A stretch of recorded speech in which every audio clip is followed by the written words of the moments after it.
भगवान ने 16,100 विवाह एक साथ संपन्न किया। अब तो परीक्षित चौंक गए, महाराज इतना विवाह एक साथ कैसे संपन्न हो सकता है, जरा उसका प्रसंग हमको सुनाए।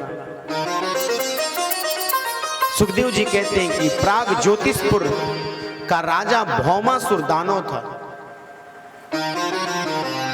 इसका नाम था नरकासुर, लेकिन भूमिपुत्र होने के कारण इसका नाम पड़ गया था भौमासुर। इसने एक संकल्प लिया था कि जब तक मैं 20,000 राजकुमारियों को एक साथ एकत्रित नहीं कर लेता तब तक मैं विवाह नहीं करूंगा। मैं एक साथ 20,000 राजकुमारियों से विवाह करूंगा। युद्ध में जिस भी राजा को पराजित करता उसके यहाँ जितनी भी राजकुमारियां होती सबको लाकर बंदी गृह में डाल देता और हरण करते करते उनकी संख्या 16,100 पहुंचा दिया था।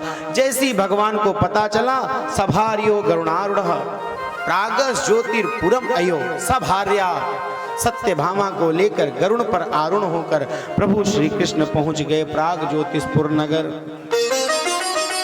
जैसे ही प्रवेश किया,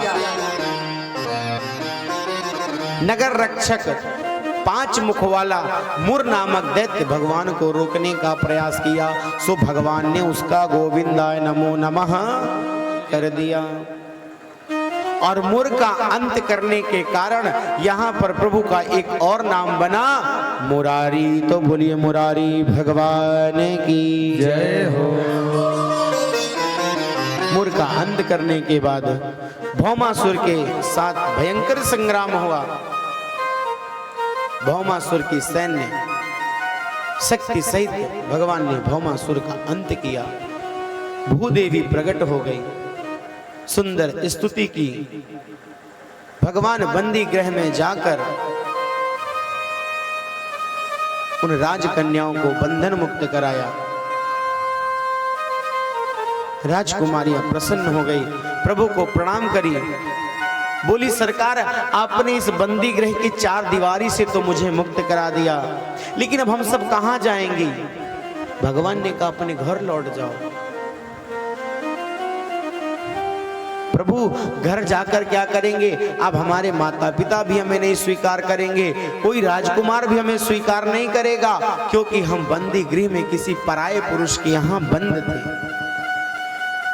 आपने बंधन मुक्त करा दिया और जिसका कोई नहीं होता महाराज उसका कौन होते हैं, हमारे दीनानाथ। भगवान बोले जिसके लिए सारे रास्ते बंद हो जाते हैं उसके लिए मेरे घर के दरवाजे खुल जाते हैं। आज सभी राजकुमारियां कह रही हैं प्रभु ये जीवन आपको समर्पित है। प्रभु ने तथास्तु कहा है और एक ही मुहूर्त में इन 16,100 राजकुमारियों के साथ विवाह किया है। इस प्रकार भगवान के 16,108 विवाह संपन्न हुए। बोलिए दुल्हा सरकार की जय।